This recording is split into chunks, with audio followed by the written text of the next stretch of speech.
The program will now begin. Welcome everyone to this virtual event along with CSW on the international support for Afghan women's rights, protecting and promoting the rights of Afghan women. I'm Millard, the director of the Georgetown Institute for Women, Peace and Security, and we're pleased to be here today with our co-host, the Afghan mission to the United Nations and Ambassador Adela Ross, and the permanent mission of the United Kingdom and the United States, all here on behalf of the group of Friends of Women of Afghanistan. 1 year ago, at the United Nations, many of us joined with Afghan Ambassador to the UN, Adela Ross, as well as the group of Friends of Women in Afghanistan.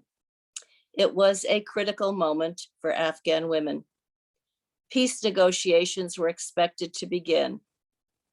And at that meeting, Secretary Hillary Clinton called for Afghan women's meaningful participation in the upcoming peace talks. She said women in Afghanistan have come too far to be excluded from the negotiating table. Their voices are critically important. The gains they've made must not be erased, and we must never again allow the Taliban to impose a reign of terror against women and girls. Here we are in this virtual setting 1 year later, at this critical moment. We come together to discuss how can international support be most effective? What more can be done and should be done to ensure Afghan women's safety, meaningful participation at all levels of the peace process, and the upholding of the rights of women guaranteed in the Afghan constitution, to ensure that the progress they have made is preserved and advanced. They have suffered disproportionately in the war, yet they have also been at the forefront of the achievement of hard-won gains and are active in all sectors of Afghan society. How can we also better support the new generation of Afghan leaders who are increasingly taking their place in important positions across the sectors? 63% of Afghans are under the age of 25. In recent months, a wave of assassinations have been targeting Afghan women in government and civil society, journalists, Supreme Court judges, human rights activists, and more. How can the international community work to decrease the violence and protect the women who have been struggling to improve the lives of others as they carry on their brave and critical work? Today, we welcome over 600 attendees to this session, as well as countless more who will be joining us on Facebook from many, many countries, some 70 countries, and many from Afghanistan, whom we welcome from UN missions and from NGOs working both on policy and on the ground in Afghanistan. And now to our first distinguished speaker, Her Excellency Barbara Woodward, the permanent representative of the United Kingdom to the UN. Ambassador Woodward. Well, thank you very much indeed for those kind remarks and for your own introduction to our conference today. Excellencies, Your Royal Highness, the Countess of Wessex, distinguished guests, let me start by thanking our co-hosts today, the group of Friends of Women in Afghanistan and the Georgetown Institute for Women, Peace and Security for organising today's event. Let me say first of all that the UK is committed to supporting the rights and aspirations of Afghan women. There have been improvements, as we've heard, over the last 20 years, particularly in decreasing maternal mortality and girls' education. For example, girls now make up 39% of children enrolled in school. But challenges remain. Afghanistan is among the lowest in the world for gender equality, ranking 157 out of 162 countries in the UN's Gender Equality Index. almost 29% of girls are married by the age of 18. Violence against women remains widespread, and this has been exacerbated by COVID-19 pandemic lockdowns throughout the country. As we've heard, today we are discussing the Afghan peace process. There is more that needs to be done to protect women's rights, but it's also important to protect the progress so far, which risks being reversed if the peace talks are not inclusive, allowing women to participate fully, equally, and meaningfully. So the UK is committed to supporting women peace builders, including those who carry out their work at great personal risk.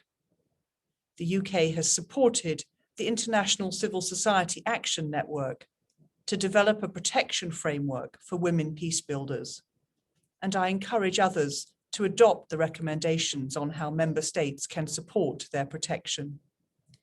We've also partnered with CordAid to work with local civil society organisations and women peace builders across 15 provinces in Afghanistan to ensure they have the training they need to engage in discussions on peace.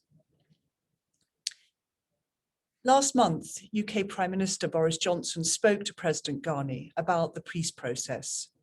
They agreed on the importance of making progress in the peace talks to secure a sovereign, democratic, and united Afghanistan, and to preserve the gains made by women and girls.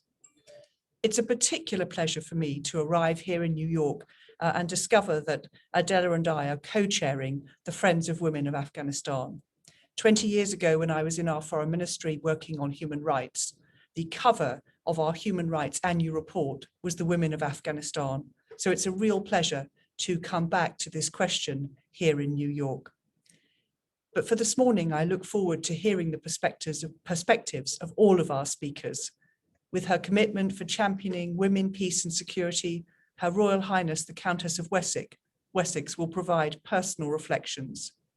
Empowering Afghan women and promoting efforts to protect their rights is essential to a lasting peace in Afghanistan. I'm delighted to be able to join you today. Thank you.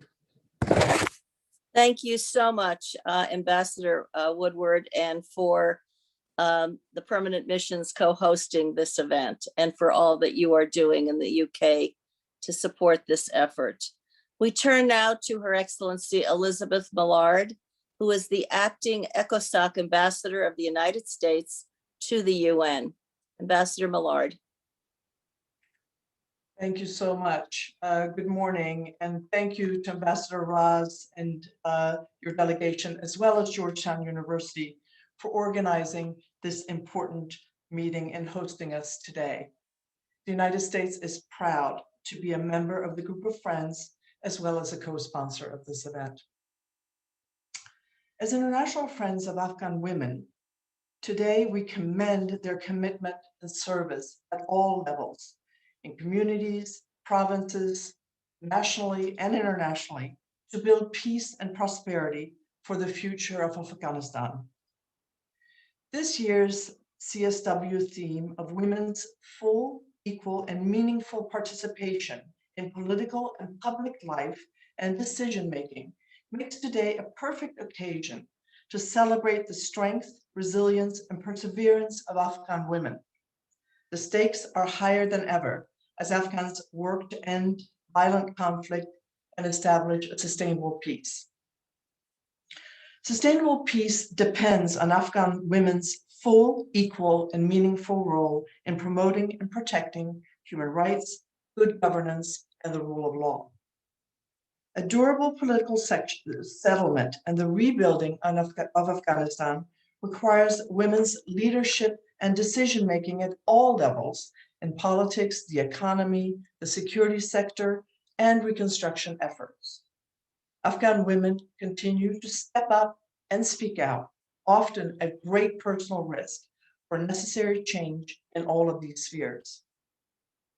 I wanted to take a moment this morning to pay tribute to a group of 7 Afghan women who were assassinated in 2020 while serving their communities during a pivotal moment in Afghanistan's history. We stand in solidarity with the friends and family of Fatima Natasha Khalil, General Sharmila Fro, Mariam Nourzad, Fatima Rajabi, the daughter of Amir Mohammed Freshta, Malalai Maiwand, and Freshta Kohistani. These tragic murders underscore the alarming trend of increased targeting of women in Afghanistan. My country condemns these acts of violence. As we've stated before, any peace agreement must preserve the gains made by women and girls if Afghanistan wants to ensure the international community's continued political and financial support. We stand firm in our support to Afghan women and girls, and we will not waver in this regard. We support the calls of Afghan women for a ceasefire, and we condemn the continued targeted attacks on and threats against women, human rights defenders, civil society activists, peace builders, and journalists. Afghan women carry the pain of the conflict in their everyday lives, and we support their calls for victim and survivor-centered approaches to peace and justice, an important link to the other CSW theme this year of combating sexual and gender-based violence. Women from across Afghanistan have reaffirmed that peace not only means the absence of war, but freedom from all forms of violence, including sexual and gender-based violence and intimate partner violence, as well as respect for gender equality, human rights, governance and rule of law, justice and equality for all. And that's why it's so important that today and every day we continue to spotlight the bravery and resilience of Afghan women and women around the world on the front lines of advancing democracy, human rights, and bringing peace to their countries. As Vice President Harris said in her statement to the Commission earlier this week, we must consider the status of democracy and that the status of women is the status of democracy. Thank you. Thank you so much, Ambassador Millard. We now will turn to our special guest, Her Excellency Rula Ghani, the First Lady of Afghanistan.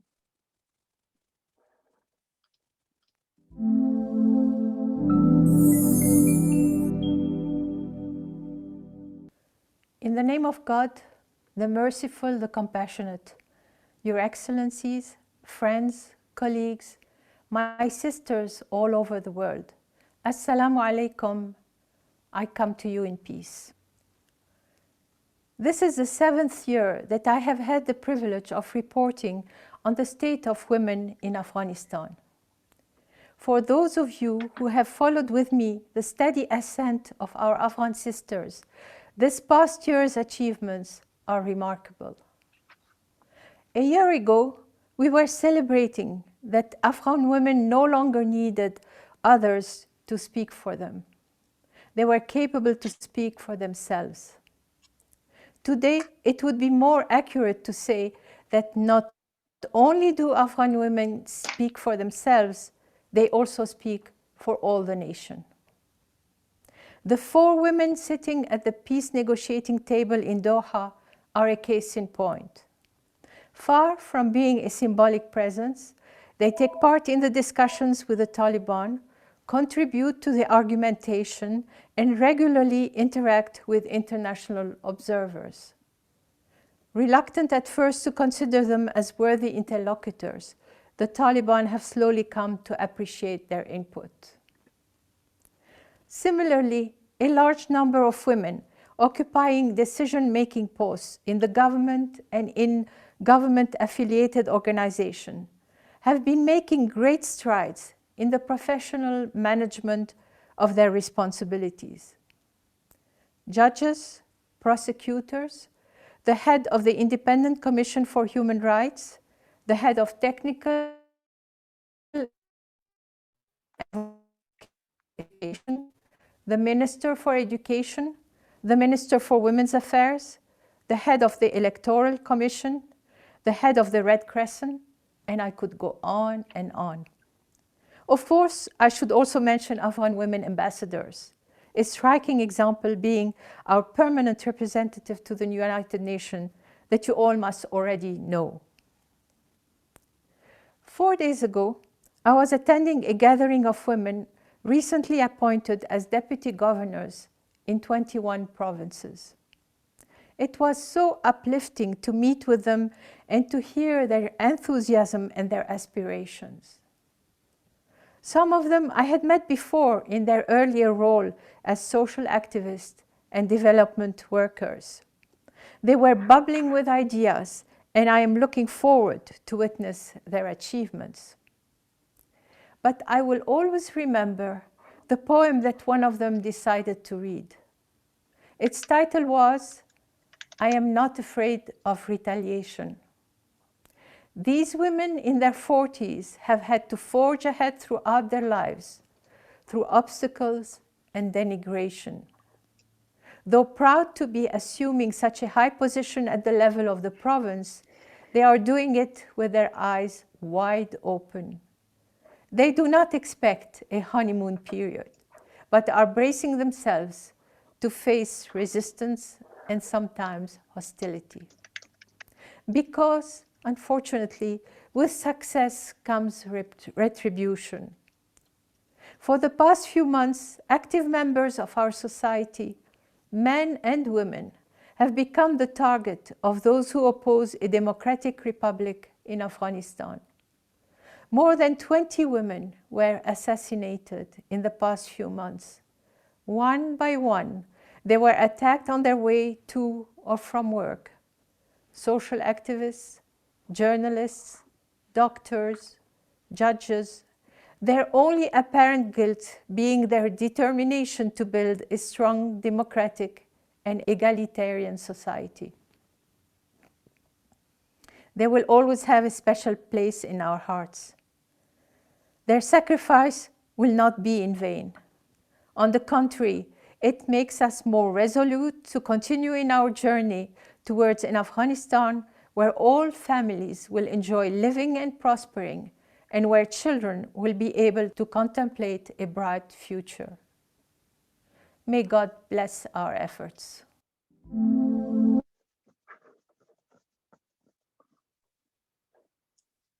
Ambassador Raz, I hope you will convey to the First Lady our deep thanks for her being with us today and for her heartfelt and challenging remarks.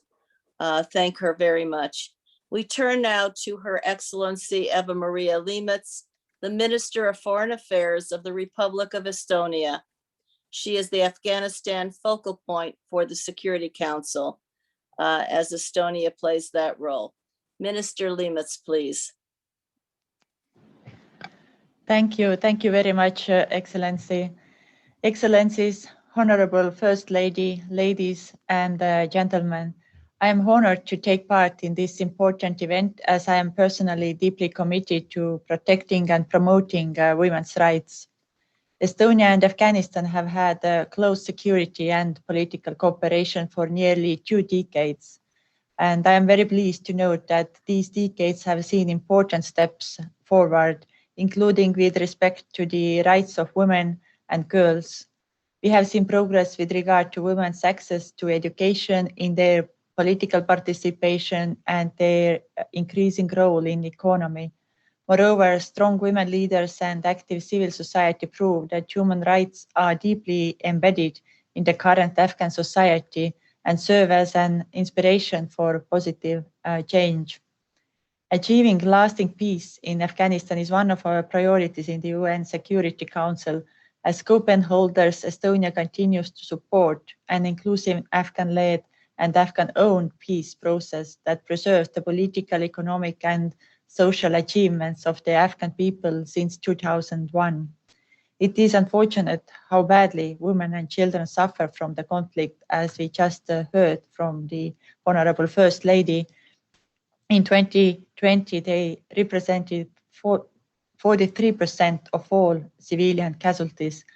Women and children also continue to be targets of conflict-related sexual violence, and including rape. We also know that the COVID-19 pandemic has disproportionately affected women and girls, as it is in many other countries in the world. The UN Security Council and the international community have sent a clear and unified message. Constitutional protection of the rights of women and girls needs to be preserved. Human rights and fundamental freedoms must be protected and promoted during the peace negotiations, as well as in the subsequent agreement and during its implementation. The process itself must be inclusive, with women's full, equal, and meaningful participation guaranteed in all stages. A diverse civil society remains a key, and the UN assistance mission in Afghanistan has an important role in supporting these efforts. The message of women's participation was echoed also in the Geneva Pledging Conference, where the EU member states as well as the wider international community affirmed its support to Afghanistan and stressed the need to keep the gains of the past years as a firm precondition to our continuous support. Gender-based violence continued again. Attacks against women, human rights defenders, peace builders, journalists, and media workers are extremely disturbing and has to stop immediately. These attacks undermine not only the peace process, but also the democratic progress of society. This is why recently the Security Council condemned in the strongest terms all the alarming number of attacks deliberately targeting civilians in Afghanistan. I reiterate this call for an immediate end of these attacks and stress the urgent and imperative need to ensure accountability. To conclude, Afghanistan has been one of our priority partner countries on development cooperation since 2006. Currently, for example, Mondo, one of the leading development cooperation NGOs in Estonia, supported also by our government, is working in northern and eastern part of Afghanistan. The aim of their project is to improve women's reproductive health, access to childbirth assistance, and also to improve education of girls. Our security and development cooperation experience from Afghanistan also provided very important insights into the development of Estonia's first National Action Plan on Women, Peace and Security in 2010. I was personally involved in this process and I remember very well these efforts that we made here. So I want to one more confirm that Estonia will continue to support in cooperation with all stakeholders the full enjoyment of all human rights by all Afghan women and girls. Thank you very much. Thank you, Minister, for your compelling remarks and for being here with us today. We're going to turn now to His Excellency Odin Halvorsen, who is the State Secretary to the Norwegian Minister of Foreign Affairs. Norway is also an Afghanistan focal point for the Security Council. Secretary Halvorsen, thank you for being here. Thank you so much, Ambassador. Your Royal Highness, Excellencies, ladies and gentlemen. I would first like to thank the organizers of today's very timely discussion and also the previous speakers for their very valuable insights. The intra-Afghan negotiations represent a historic opportunity for peace. And in order to be sustainable, a peace agreement needs to have human rights, gender equality, and rule of law at its very core. It will be important to uphold and expand on the important progress made to date. Experience also shows that the likelihood of lasting peace is significantly enhanced with the meaningful participation of women in all aspects of negotiations and peace building. However, since the beginning of the intra-Afghan peace negotiations last September, we have seen a concerning development in the number of attacks targeting civilians, killing, injuring, and threatening the voices of those who want to influence the future of Afghanistan.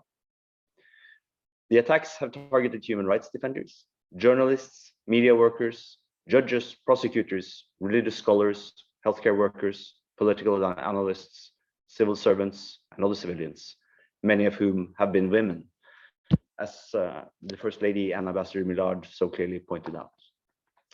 These killings have a chilling impact on civil society and undermine the prospects for peace.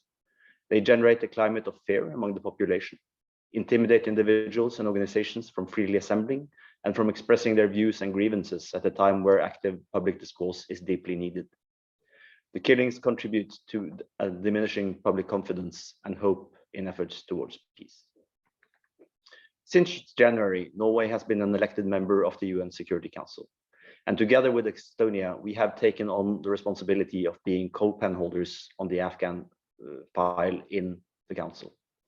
This means we have added opportunity and responsibility to further the Council's work related to Afghanistan. And as co-pen holders, we last week facilitated the Council press statement condemning the targeted killings and emphasizing the importance of an inclusive peace process. And I also want to thank the other Council members for their cooperation in achieving this important consensus. The participation of women in the peace process is critical to achieve a durable peace and to build a future for Afghanistan where the developments of the past 20 years are sustained. On the 8th of March, I had the opportunity to discuss the progress of the Afghan peace talks with some of the women negotiators in the Republic's delegation. They are effective negotiators in their fields of expertise. They are strong leaders who play an important role in advancing equal opportunities for women and for building a better future for Afghanistan. A key takeaway from this conversation was that more work remains to create the necessary space for women leaders and experts at all levels in Afghanistan's peace process. A key takeaway: Afghan women have made great strides through the continuous efforts and sacrifices over the last 20 years, but they still face serious challenges and are in a vulnerable position. Afghan women have always been at the vanguard of promoting peace and understanding, from the grassroots level up to the government. We recognize in particular the dedicated efforts of the First Lady Rula Ghani and value our strong cooperation with her. As friends and international partners of Afghanistan, we must be vocal and remain steadfast in our support for Afghan women as they fight for their rightful place at the negotiating table and in every room where the decisions about the future of Afghanistan are made. Thank you. Thank you so much, Secretary Halvorsen, and for Norway's longstanding support for women in Afghanistan. We're now going to move to the next portion of our discussion, specifically on some of the specific actions we may take. And I'd like to begin with Her Royal Highness, the Countess of Wessex, a steadfast champion for the women, peace, and security agenda, and particularly to protect women against sexual violence and conflict. Your Highness, as we have just heard from our opening speakers, and as we will continue to hear from our distinguished participants going forward here, there are urgent actions that the international community must take to protect Afghan women's rights and to ensure an inclusive, durable peace process going forward. Perhaps you can help us by stepping back a moment to reflect on why we are having this discussion today. Why are you so committed to the women, peace, and security agenda as a champion for your country on this issue? And what is the importance of women's participation and protection in the peace processes? Why is this such an important moment in Afghanistan today? And how do we protect women from the violence that we have been hearing about through our opening speakers' remarks? Your Highness, it's wonderful to have you with us. Thank you, Milan, and to all my sisters in Afghanistan and elsewhere. Assalamu alaikum. Thank you for today. Some big questions there. I'm afraid I don't have the magic wand, but I think as the First Lady, Mrs. Ghani, illustrated so well, women in Afghanistan have made such huge strides forwards. And we know they've always been effective, but for so many years were kept in the shadows and have actually started to make an impact on the country. So it's in our vested interests to help support them and to keep them in these positions and to keep improving their situations. I mean, the question of why am I so committed to helping to champion this kind of work is, why wouldn't you be when half the population are women? And they are so effective in getting things done. What we know is that when a peace process is enacted, often it goes down to the community level, and it is at the community level that the women are actually doing the work. They are the ones that are actually making things happen.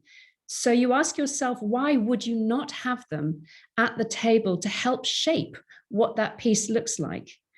You know, it's they're at the front line the entire time, whether it be, you know, creating and moving communities forward, or whether these amazing women who are actually putting themselves into the room and actually being part of the peace process. Well, we're at a critical moment right now, and I really hope and pray that they are going to continue to have an effect and are actually going to continue to be part of this process.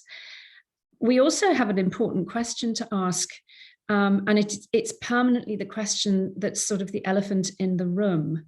And it's, why are men so afraid of having women in the room? Because again, they are the women who people are going to actually enact that peace. So I hope by the example that women have shown in Afghanistan in recent times, that they are really good at what they're doing. They're so effective, that actually by that influence, that they will retain a foothold. And it really falls onto the international community to do as much as we possibly can to assist them and to protect them. And recently the UK funded the Women Peace Builders Protection Framework.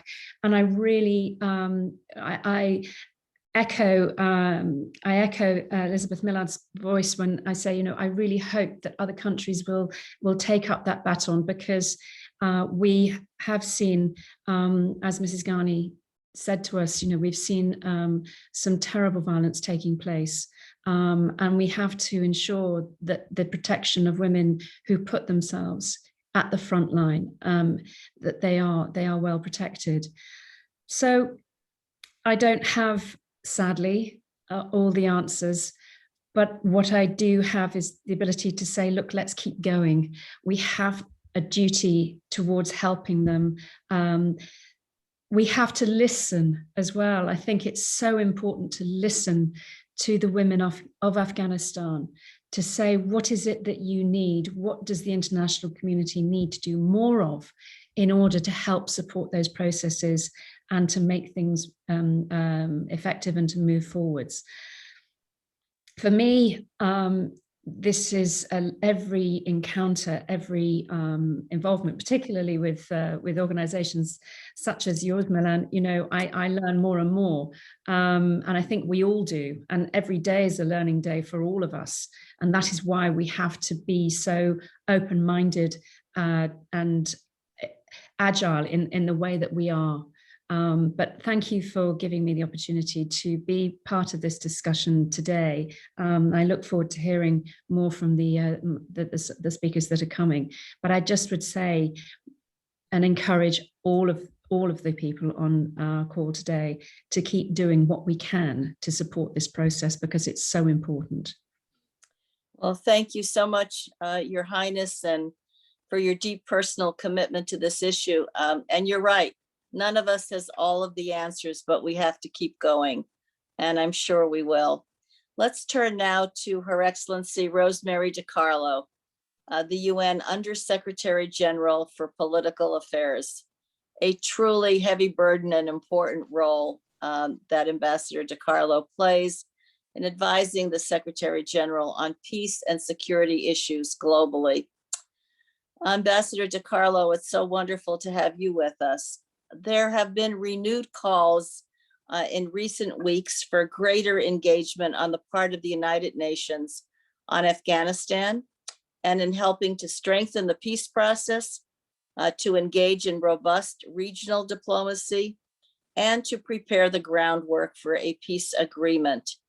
There have been these evolving developments, and hopefully you can tell us where the UN is today on this issue, and perhaps also how the UN's framework on women, peace, and security that so many of us are working to translate into real actions every day, how that translates into the UN operations in Afghanistan.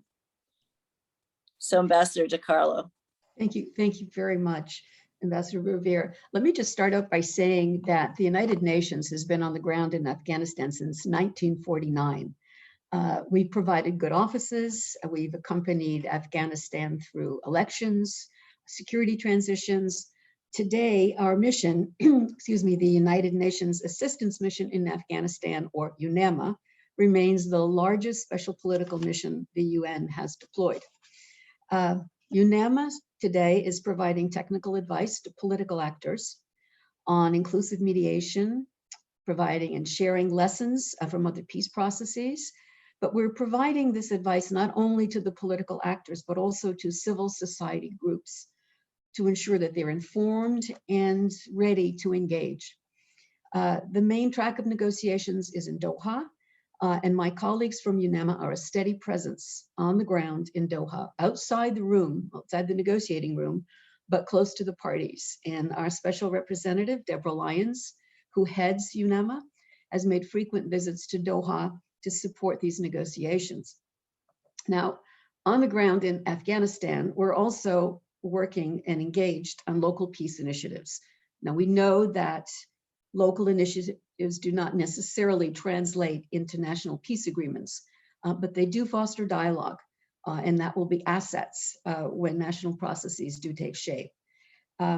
We also believe that strengthening the peace process has a very important regional dimension. Afghanistan's neighbors have a stake in the stability and security and prosperity of the region. After all, it will affect them if Afghanistan is not stable and secure.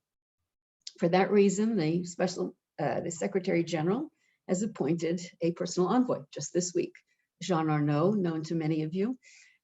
He will be conferring with regional countries, helping to support efforts to create an enabling environment for negotiations, including reduction of violence.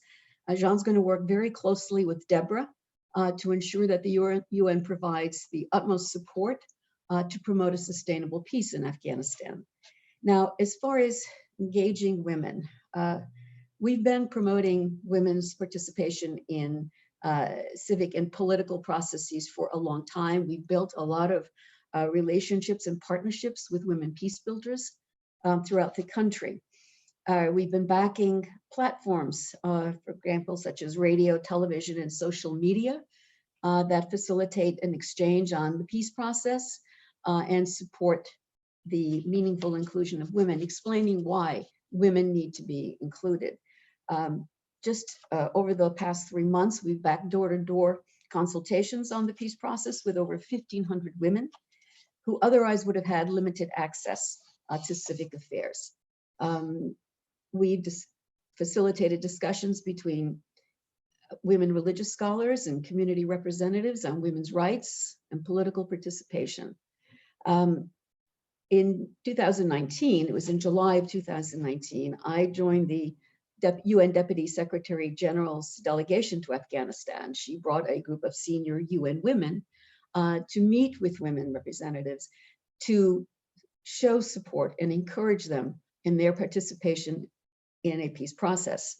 We saw firsthand how eager women were to engage in the peace process, how much they were ready to do so, and ready to lead. I think all of us are concerned that we could lose some very hard-fought gains over the last 20, that were made over the last 20 years. Frankly, we are disappointed that far too few women have participated as delegates in Doha. We firmly believe we must do more to encourage their participation. As far as the UN is concerned, it is not just through advocacy. We will continue to provide training programs, share advice, and support these women as best we can over the next few months in order to so that they can be included and truly make a difference, not only in a peace process, but in any future political structure in the country. Thank you. Thank you very much, and thank you for reminding us of the longstanding role of the UN in Afghanistan, what it is currently doing, certainly the extraordinary work of Special Rep Lyons, as well as the appointment now of Mr. Arnaud. So thank you to Ambassador DiCarlo for all that you do on this issue and so many others. We're going to turn now to Afghanistan, to Mary Akrami in Kabul. She is the executive director of the Afghan Women's Network and former executive director of the Afghan Women's Skills Development Center. She helped establish the first ever shelter for women at risk of violence in Afghanistan in 2003, and she represented her country in the 2001 Bonn Conference for Civil Society. So Madi, the Afghan Women's Network operates all across Afghanistan and has been playing a vital leadership role to advance the peace in the midst of an extraordinary crisis. And you and your colleagues uniquely understand what's at stake for Afghan women. You also recently released a letter outlining your position on the US peace proposal that was set out about a week ago. Can you tell us about your views on that and what you think from the perspective of everyday life on the ground that the international community could be doing to support Afghan women at this critical moment? Mari? Thank you so much, dear Ambassador. Good morning and good evening for all friends. We can't hear you.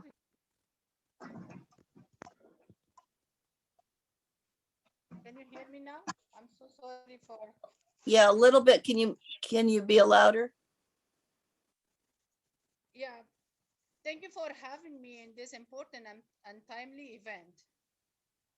Before I share my views on the US proposal for a political settlement, I would like to take a few seconds and honor our sisters who were killed by the Taliban. They were the breadwinner of their families, working to make life better for their children and families. They were not criminal, they were women, professional women. Afghan women have paid a heavy price during the 4 decades of war, and now they are forced to pay the price for a political peace that they are not a part of it. We are expected to give up our dreams and submit to the policies that are designed to limit our rights and freedom. We are often asked, what are you women willing to sacrifice for peace? Peace doesn't come free. I find such comments deeply disturbing and ignoring.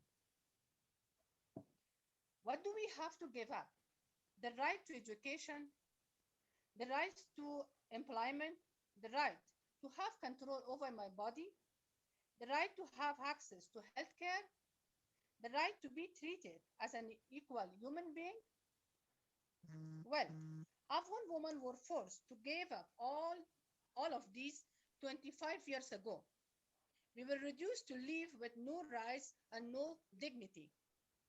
In 1996, when the Taliban took control of my country, they said restrictions on girls and women were temporary. We trusted them. But their discrimination against women continued to the end of their regime, not again. Now is the time to show in action your commitment for the meaningful participation and inclusion of women in the peace process. We cannot trust the Taliban and we cannot trust our politicians. This is why we want our constitutional rights to be protected in any agreement drafted by Afghans, by Americans and others. We have been victimized in the name of Islam for way too long. I'm a proud Muslim, but the Taliban interpretation of Islam is not acceptable, not to me, and not to the millions of other Muslims inside and outside of Afghanistan. Afghanistan needs governance systems that are responsive to the needs and concerns of its citizens.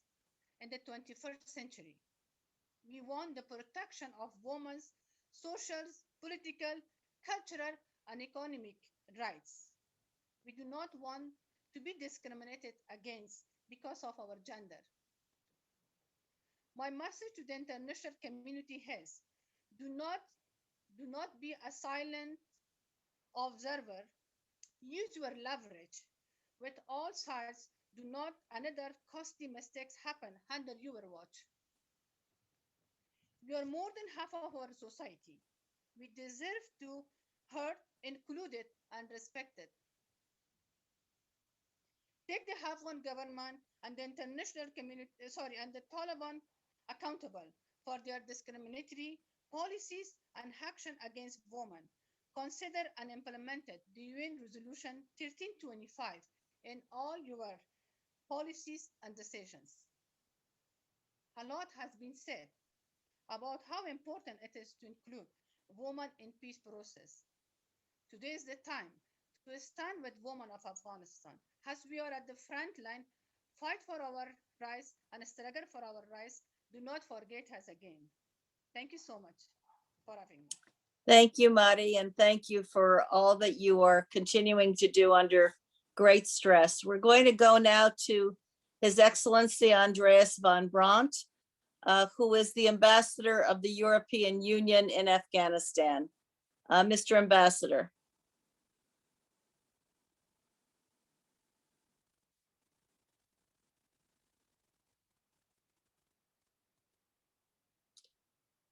We can't hear you.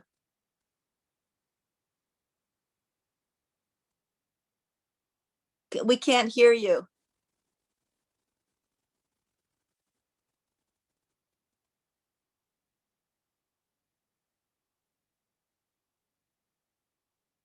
Well, I will come back. I'll go to back to Afghanistan and come back to you since we can't hear. We'll turn now to and hope to work out that technical difficulty.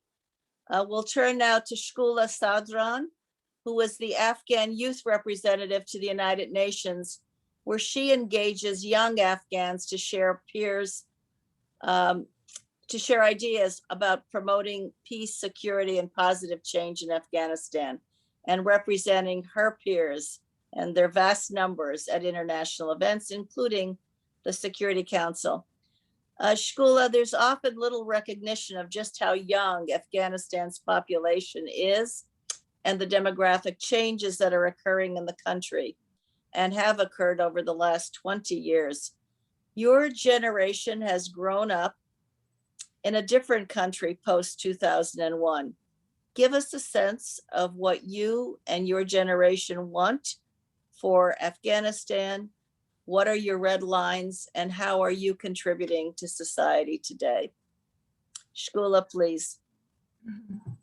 Thank you very much. Bismillahirrahmanirrahim. Assalamu alaikum wa rahmatullahi wa barakatuh. Thank you very much for me. Please accept my respectful greetings. Being as Afghan youth representative, it has given me the opportunity to interact with young generation and to discuss with them the current situations, our fears, our demands, and our concerns. And this platform, being Afghan youth representative, has helped me to realize that Afghan young generation holds a strong and a common mentality about the current situation. It has helped me to realize that all of us shares common interests and common concerns. So I have realized that Afghan generation want an independent and peaceful Afghanistan where we are economically and politically strong enough to compete with our regional states and neighbors. Meanwhile, we want an Afghanistan where women's rights are protected, where we have the choice and liberty to choose our destiny and to shape our destiny.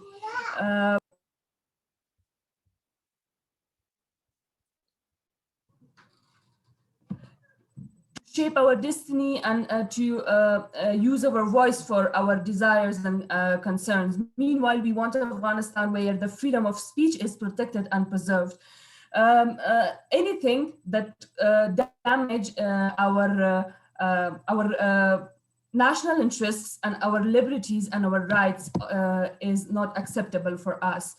I believe that we, as Afghan young generation, has lost a lot in the past 2 decades war, and to this point, we have made lots of sacrifices, and we do not want to compromise anything in this peace process. We want the international community and the government to protect our achievements. When we talk about achievements, we should keep in mind that Afghan youth and specifically Afghan women have contributed a lot to all sectors and sides of society. They have contributed to military, economic, education, sports, and arts. We recently see that the Afghan young generation, prominent young activists and prominent Afghan women rights activists are being targeted, which is a sign that terrorists are in a fear and they are afraid of Afghan young generation. So I believe that the international community should, in this critical era of time, international community should stand behind us, because they also have contributed in the past 2 decades, and we recognize and we appreciate their contributions. So I believe that international community, UN, should come together and stand with us in order to ensure the rule of law, enforcement of law, and in order to ensure that we are not going to be victims of a political settlement under the name of peace negotiations or peace deals. As my dear colleague, my fellow colleague, Mrs. Mari Akrami mentioned, that we do not trust Taliban, we do not trust their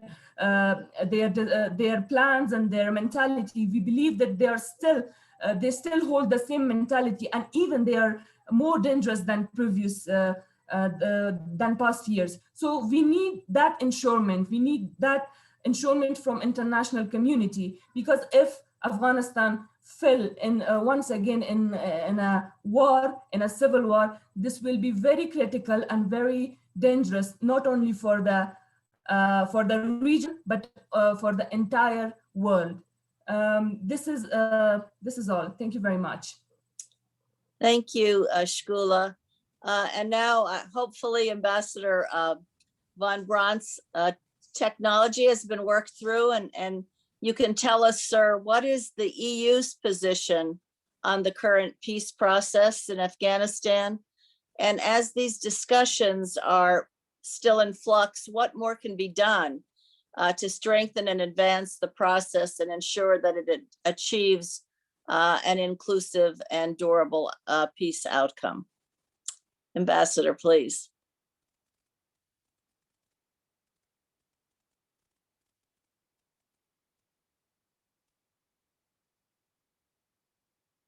It's not working. Well, maybe someone can figure it out or give us your remarks and we will post them so that everybody can know about the EU's position. We're so sorry we can't hear you. So it goes.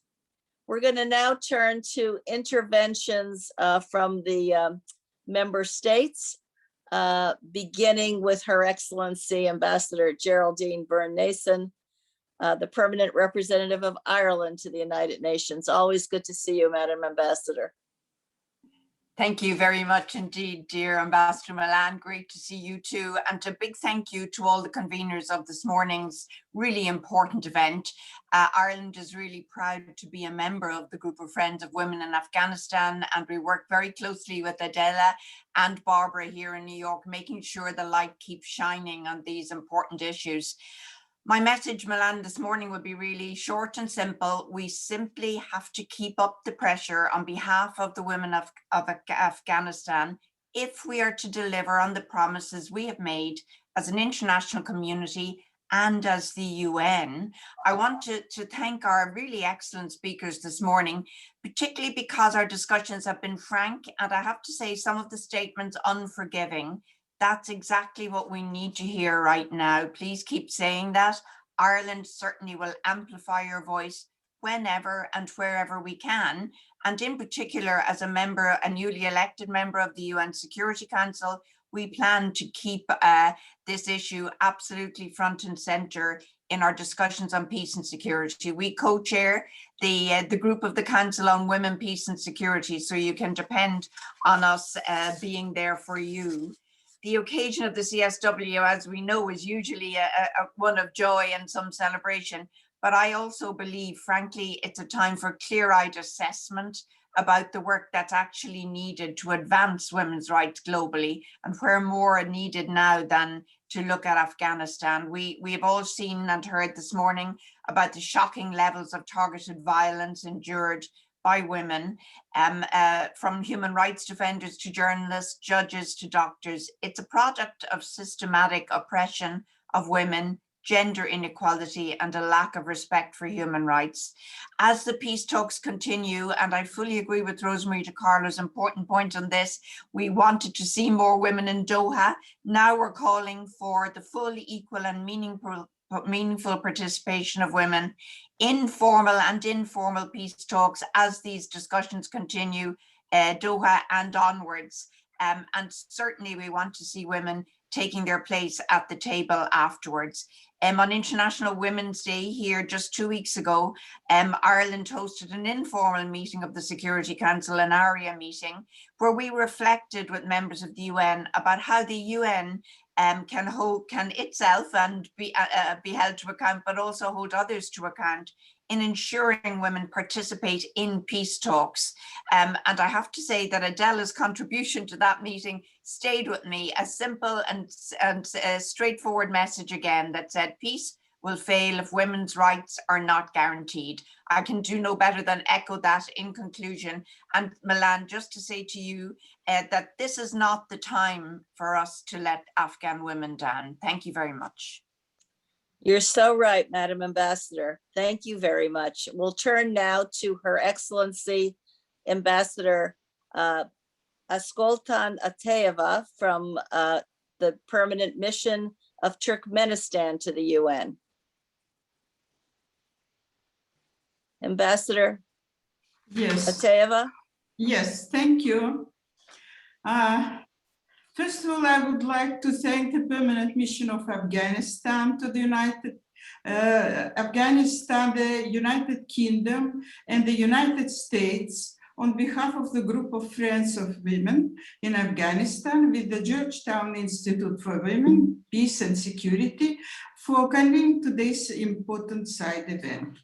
Excellencies, at the International Women's Day, the United Nations Secretary General Antonio Guterres declared that 21st century should become the century of women's equality. He has affirmed the gender equality is the issue of power. Women's participation is critical to the success of all efforts to build sustainable peace. It is not only about the realization of women's rights, but also about building peaceful societies. There is sufficient evidence that establishing the peace process are more likely to succeed when women are fully engaged. In this context, Turkmenistan fully supports enhancing international efforts for supporting Afghan women's rights, protecting and promoting the rights of Afghan women at the all level and in the coherent and results-oriented way in the past 2 decades. Afghan women are increasingly being appointed to high position. As an example, my very good friend, sister and colleague, the permanent representative of Afghanistan to the United Nations, Ambassador Adela Ras.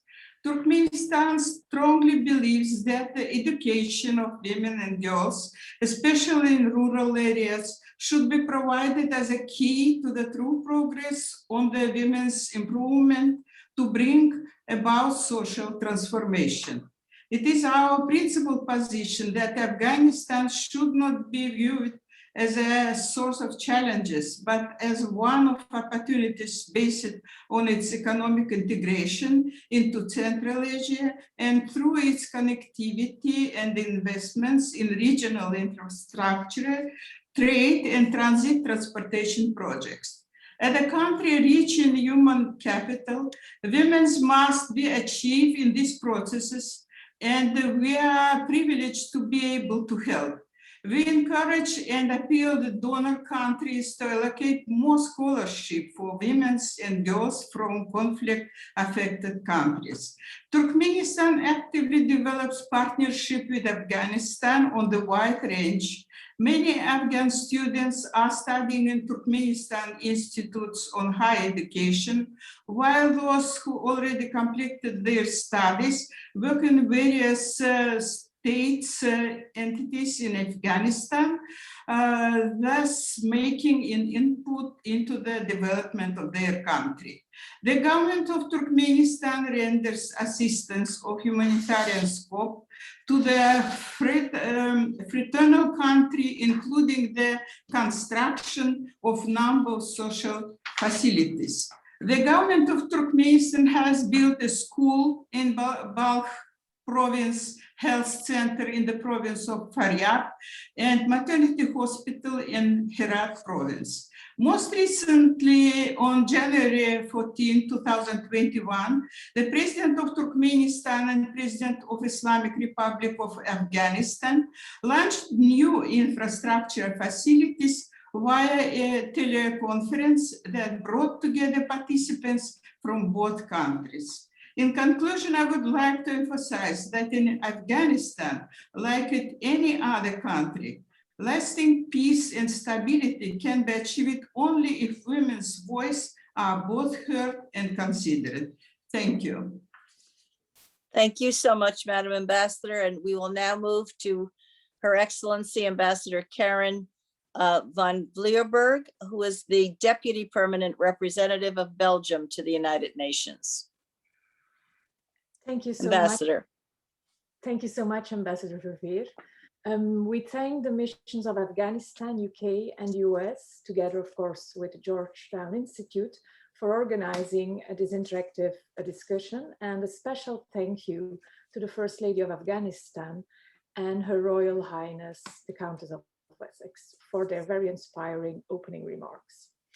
Belgium shares a vision of the many speakers and the government of Afghanistan more broadly to build on the gains of the past 2 decades. We need to promote and protect women's rights and achieve an inclusive and sustainable peace. Belgium supported the vision in the latest UN Security Council and General Assembly resolutions. We share the concerns expressed by the Security Council at the targeted killings of, among others, women's rights activists in Afghanistan.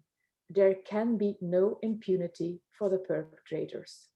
The conflict in Afghanistan is the world's deadliest for children. We are deeply concerned at the scale and severity of grave violations of children's rights in Afghanistan. Protecting girls and boys should be at the center of our attention.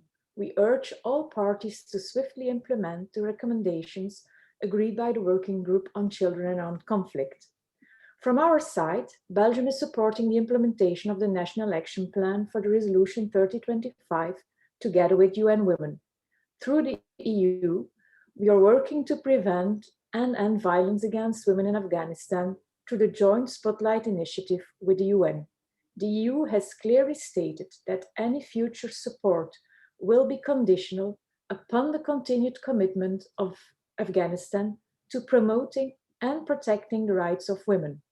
We hope the next months will see a breakthrough in the peace talks. Full and meaningful participation of women in these talks is for Belgium essential. Let there be no doubt as to where Belgium stands, firmly on the side of the women of Afghanistan. Thank you so much, Ambassador Verveer. Thank you so much for your remarks.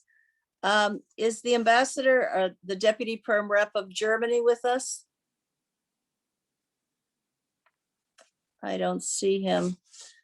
Well, let us go now to, is the deputy perm rep of Turkey with us? Okay, Yes. we will turn to you, Your Excellency, Bilge Koshayet, the deputy perm representative of Turkey. Thank you so much for being here. Please. Thank you very much. Good morning to everyone, and special thanks, of course, to the co-hosters of this meeting this morning. It's very timely and we appreciate it.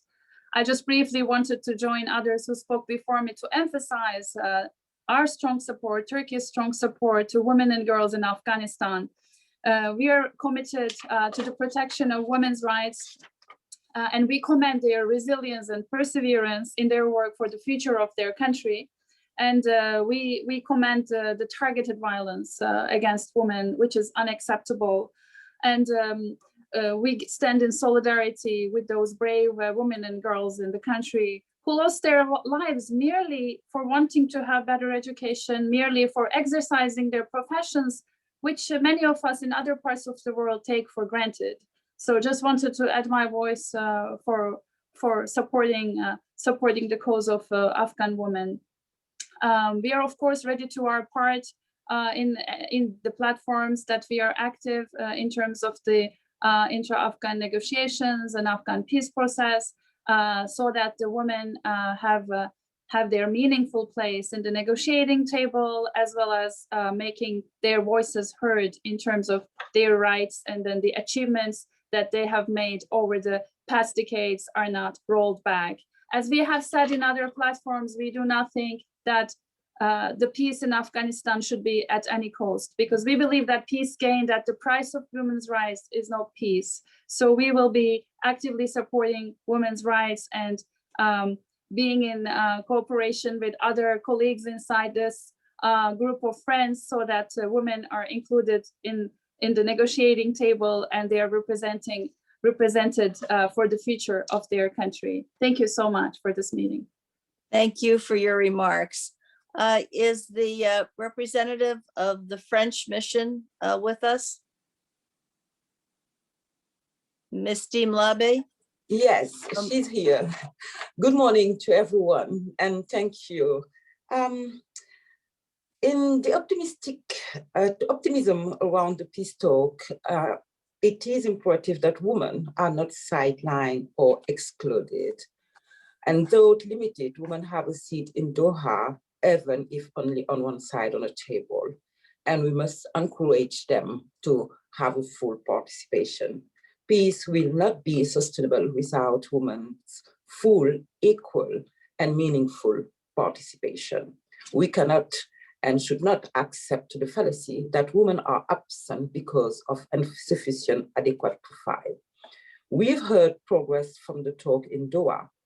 At the same time, and as emphasized by Mrs. Rani and others, we have seen rising and deliberate attacks against courageous women that participate in Afghan democracy and reconstruction. Media's workers and judges are targeting, among others. Those responsible for these attacks must be made accountable. This is not only attacks against individuals, but again, attacks against the stability and future of Afghanistan. Women are still paying the highest price in violence attacks. They are among the first civilian casualty and suffer from targeted violence. To fight for their protection is a priority because a safe environment is the first condition for the full enjoyment of human rights. Without safety, there can be no meaningful participation in the public sphere. They have also suffered the most from the pandemic impact in Afghanistan, suffering from job losses, increased care burden, sexual-based violence, and rising domestic violence. And as we have seen in the last report from UNAMA and OHCHR, the justice system has been failing to help those women. Let me conclude by reaffirming that the last peace requires the safeguarding of human rights, and especially women's rights. They are the major achievement of the last 20 years. They are the war bounty of the Afghan people after decades of continuing bloodshed. There can be no turning back, even as the pace of peace is fastening. Thank you. Thank you so much, Madam Dalabe. And now we are going to go to Her Excellency Mia Ryan, who is the Deputy Perm Rep of Finland. Thank you, Chair, Excellencies, Your Royal Highness, dear colleagues. I am so pleased to join this event today. Excellent interventions. Thank you so much. A few brief remarks from our side. First, we have been discussing women's rights today, and we need to continue doing that. It is also important that this topic was so high on the agenda on the 2020 Afghanistan conference that Finland had the pleasure of co-hosting with the government of Afghanistan and UNAMA. As we know, through joint effort, we managed together to secure strong support and a significant amount of funding pledges for the development of Afghanistan. We also agreed on key principles and terms for the collaboration between the Afghan government and international development partners. Very importantly, related to today's topic, the 4-year partnership framework states that human rights, including the rights of women, children, and minorities, must be respected, protected, and promoted. Adherence to these principles will be assessed on a continuous basis and through an agreed mechanism. Second, the promotion of women's rights and gender equality are key elements also in our bilateral partnership with Afghanistan. And we wish to build on the important progress made by the people and by the government of Afghanistan within the past 2 decades. Women are willing and able to participate in all walks of life. It is also their right. One long-term priority, which is now probably more important than ever, is the support for the implementation of the National Action Plan on Women, Peace and Security in Afghanistan. We provide funding for this work through UN Women and by supporting Afghanistan Independent Human Rights Commission. I actually have a personal memory of this topic that goes back a decade when the Afghan colleagues started to draft their first 1325 action plan. I had the pleasure of being part of the team from Finland that shared our experiences of the same process. And from those discussions in various ministries in Kabul, I remember well the incredible determination of our Afghan colleagues. And I'm confident that the same commitment is there now. And with the able leadership of the Afghan government, it is possible to put in practice the action plan also in the provinces and at the local level across the country. I stop here. Thank you again for all the ideas and lessons on how to move towards a prosperous, peaceful, and just society also for women. Thank you. Thank you so much. And now to the representative of Germany for your remarks, sir.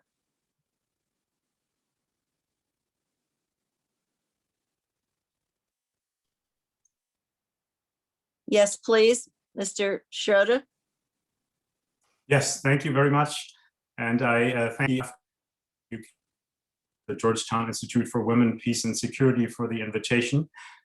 When the Group of Friends of Women in Afghanistan was created in November 2019, we gladly joined as international support for Afghan women's rights as a core issue for Germany. As a close friend of Afghanistan for more than a century, we have firmly committed ourselves. I'm especially glad that Shkula Sadran has joined us today and spoken to us today. As the Afghan youth representative to the UN, she represents both the women of the country as well as the young generation, which constitutes the broad majority of the Afghan people. Her remarks were spot on and showed exactly where the problems and challenges lie today. Just like at the Security Council chamber in December last year, Shkula pointed to the pertinent issues at hand. Women and young people suffer most under the current violence and especially the targeted assassinations.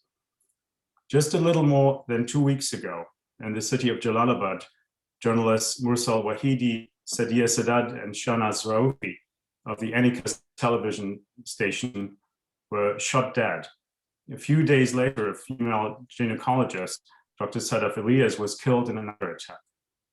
And unfortunately, it doesn't end there. The senseless killing continues.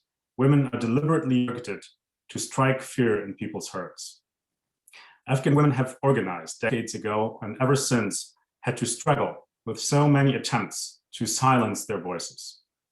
As Afghan women today again face the threat of losing, it is high time to speak out for them, to come together and support them so that they can actively and effectively participate in all peace processes. While there has been substantive progress for Afghan women over the last 2 decades, this largely still applies to women in urban settings who have greater opportunities today. Many women in rural or remote areas, however, still suffer from discrimination, violence, and marginalization. We must not allow women to be forced back into the situation before 2001. Therefore, any peace process has to reflect the needs and concerns of women in all areas of the country. Today, more than ever, women play a vital role as proactive agents of change. We cannot overstate their importance for national governments and international organizations. So it is for us to provide them with the necessary means to consolidate their importance, role, and participation in all spheres of society and government. Germany stands ready to do so. Any so-called quick fixes in the Afghan peace process gravely endanger that women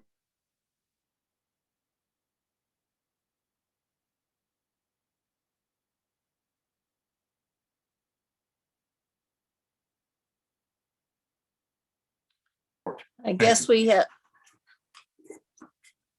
Do we have you back? I think we lost the end of that, but we're so grateful to have the representative from Germany with us today, as Germany has played a vital role on this issue. We're going to turn now to the woman who has brought us together and who plays a very important role every day at the United Nations representing Afghanistan, Her Excellency Adela Raz. Thank you, Madam Ambassador. The floor is yours, and give us our marching orders going forward. Sure, thank you. Thank you. First of all, let me express my gratitude to Her Excellency, the Foreign Minister of Estonia, His Excellency, the Deputy Foreign Minister of Norway, as the 2 co-pen holders of Afghanistan at the Council, as well as Her Royal Highness, the Countess of Wessex, USG De Carlo, for your steadfast support here to all women across the world at the UN, at the very important pillar of the United Nations at the political work. My fellow co-chair of the group of friends, Ambassador Woodward, who is an excellent and a strong voice, additional voice here at the United Nations, and we're so pleased to have her. Ambassador Millard, for your very strong supportive statement today here in the meeting. My fellow Afghan sisters, Ms. Akrami and Ms. Zadran, you came with passion, with dedication. Your statements were emotional and real and true, and it touched the hearts of all of us. And of course, Ambassador Verveer, for your long-term support to the women of Afghanistan. Let me thank you all for your principled support for the women of Afghanistan, for our rights and inspiration. While our situation often feels difficult today, but I'm also energized and optimistic because the women of Afghanistan today are empowered, united, and unified, and they will not accept any outcome of the peace that doesn't protect their rights and the gains of Afghan women, as well as the steadfast support of the international community from the friends and allies of Afghan women. That's you all. A special thanks to the Permanent Mission of the United Kingdom in the United States for co-hosting today's event with us on behalf of the group of Friends of Women in Afghanistan. This is a strong group. You are our allies. You are the backbone of us here at the United Nations, and I'm extremely grateful. I also extend my sincere gratitude to all our speakers for lending us their time, knowledge, and support, especially for highlighting the international community's unwavering support for Afghan women's rights and their unrelenting commitment to promoting it, the absolute need for an inclusive peace process and the protection of women's rights in the peace agreement. And of course, to the Georgetown Institute for Women, Peace and Security for being with us today to co-host the event, and Ambassador Woodward for leading and moderating the discussion so lively and engaging, and I'm extremely grateful to you. The distinguished Foreign Minister of Estonia and the Deputy Minister of Norway reaffirmed the dedication of the UN Security Council in promoting women's rights in Afghanistan.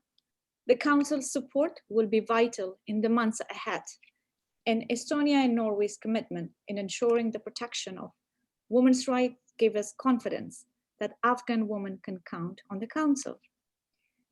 The remarks by Her Royal Highness, the Countess of Wessex, reveal the universal importance of protecting and promoting women's rights and listening to Afghan women in the powerful moral argument for maintaining our past gains. The discussion with USG DeCarlo revealed the broad support for Afghan women that they have in the international community and provided a powerful example of how the international community can best protect and promote our rights. USG DeCarlo explained the UN's role in supporting grassroots movement and women's role in local and national peace initiatives. Afghanistan looks forward to further strengthening our cooperation with the United Nations, as well as our other partners and allies to achieve our shared vision for our country's future. Ms. Akrami and Ms. Zedran, strong accounts from the ground. They clearly articulated the importance of our current moment in the history and the necessity of a strong regional and international consensus for the protection of Afghan women's rights. Ms. Akrami clearly stated that we cannot go back 25 years in the time when Afghan women were robbed of all their rights. And I must tell you, she is one of the strongest women leader we have. She had a stroke earlier a few days ago, but she is here with us today to still present what is so important for women in my country. Ms. Zedran spoke from the call from Afghan youth for a society in which women's rights are protected. Young people can shape their own destiny and their right to free speech is protected. Their participation in today's meeting indicated that the future holds for Afghanistan and our potential when our young women are allowed to be educated and speak freely. And she is a great example what we have achieved in the last 20 years. Lastly, the statement by the members of the group of Friends of Women in Afghanistan showed widespread support from the member states at the United Nations. They reassured us that Afghan women have a diverse set of supporters in the international community. You're our sisters and you are our strong pillar of support at the UN. Ladies and gentlemen, allow me to end by clearly stating that there is no future peace in Afghanistan without the constitutional protection and active promotion of women's rights. The international community will not accept it. That's what you all said, as well as the government of Afghanistan will not accept it. And I speak on behalf of the government. And most importantly, the people of Afghanistan will not accept it. And that's the younger generation, that's women, and 75% of the population. The government of Afghanistan looks forward to work closely with the international community to further protect and promote the rights of Afghan women in accordance with the international best practices and the lessons learned from today's discussion. We are truly in a monumental and a critical time in our history. We are here united and unified together to make sure that the future of Afghanistan holds a future and brings a peace that's sustainable, that is accepted, that's implementable, and that protects the gain of our last 20 years. And as some of you may say, even advances the gains of the last 20 years. Together we can achieve both gender equality and peace in Afghanistan. And I thank you all from the bottom of my heart for your very genuine and your very strong commitment at this time that we truly look up all to you. Thank you. Thank you, Ambassador Raz, and thanks to each and every one of you for your leadership and commitment, and to our audience, the hundreds of you across the world who have joined us today. We are united in a common cause. And I want to especially say to Madi and to Shkula that we stand with you and your sisters in the days ahead as we have.